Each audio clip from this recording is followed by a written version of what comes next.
নমস্কার বন্ধুরা। অনেক দিন পরে আবার ভিডিও দিচ্ছি আপনাদেরকে। তো আপনারা সকলে নিশ্চয়ই ভালো আছেন। আর আমি আছি এই রুমের মধ্যে এখন। আপনারা জানেন যে একটু একটু ঠান্ডা পড়েছে। আর আমার মেয়ে আছে, আর আমার পুচকু আছে, আমার বাচ্চা। তো তিনজনে মিলে রুমের মধ্যে আছি। আর হাই গাইস। ওর মা এখন ভাত রান্না করার জন্য গেছে। তো ভাত হচ্ছে আজকে, যেহেতু বৃহস্পতিবার, পোস্ত হবে, আর ডাল হবে, আর আলু ভাতে হবে।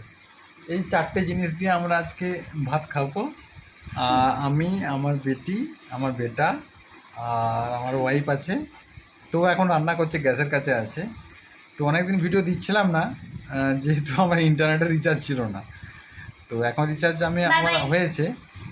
তো এটা আপনাদেরকে আমি দেখিয়ে দিলাম যে আমরা আবার নতুন করে ভিডিও বানাতে চলেছি। তো আপনারা সকলেই আমাদের সাথে থাকবেন, দেখবেন ভিডিও, এটুকুই বলতে চাই।